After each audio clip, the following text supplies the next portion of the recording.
नागपूर शहरातील कळमना पोलीस ठाण्यात मोटरसायकल चोरीचा गुन्हा दाखल झाल्यानंतर तपास पथकाने वेगाने तपास सुरू केला। फिर्यादी सहजाद शेख यांनी 15 मार्च रोजी रात्री त्यांच्या घरासमोर उभी केलेली स्प्लेंडर मोटरसायकल चोरीस गेल्याची तक्रार नोंदविली होती। या प्रकरणाचा तपास सुरू असताना कळमना पोलिसांना गुप्त बातमीदारामार्फत माहिती मिळाली की बकरा मंडी परिसरात एक संशयित इसम चोरीच्या गाडीसह उभा आहे। त्यानुसार पोलिसांनी तात्काळ सापळा रचून संशयिताला ताब्यात घेतले। चौकशी दरम्यान त्याने आपले नाव प्रेमंत उर्फ गोलू संतोष कुमार सिंग वय वर्ष 19 असे सांगितले। त्याच्याकडून स्प्लेंडर आणि पल्सर अशा 2 मोटरसायकली जप्त करण्यात आल्या।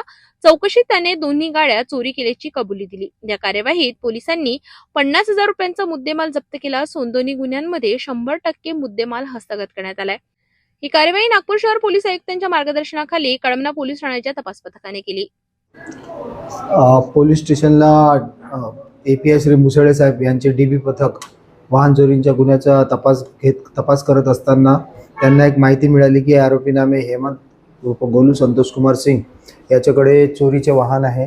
त्यावरून सापळा रचून त्याला ताब्यात घेतले असता त्याच्याकडे एक चोरीचे वाहन मिळून आले। अधिक विचारपूस केली असता त्याने यापूर्वी सुद्धा एक चोरी केली असल्याचे सांगितले। सर्जाबार समोरून एक वाहन चोरी केले असल्याचे सांगितले। वरून दोन्ही वाहन त्याच्याकडून जप्त करण्यात आले आणि त्या आरोपीकडून 2 गुन्हे अपराध क्रमांक 315 आणि अपराध क्रमांक 211 असे 2 वाहन चोरीचे गुन्हे उघडकीस आलेले आहे। सदरची कामगिरी मान्य पोलीस आयुक्त डॉक्टर श्री रवींद्र कुमार सिंगल सर, आमचे joint CP Shri Reddy sir, south region sir Shri Rathod sir, आमचे झोन 5 चे डीसीपी श्री निकेतन कदम सर, आमचे एसीपी कळमना श्री ओव्हाड सर यांचे मार्गदर्शनात एपीआय श्री मुसळे साहेब आणि त्यांच्या टीमने 2 वाहन चोरीचे गुन्हे उघडकीस आणलेले आहेत। आरोपीचं नाव हेमंत उर्फ गोलू संतोष कुमार सिंग असून हा पावनगाव येथे राहणार आहे। आरोपीचा याच्यापूर्वीचा रेकॉर्ड नाही आहे, परंतु आरोपीने ते वाहन चोरी केलेले आहे।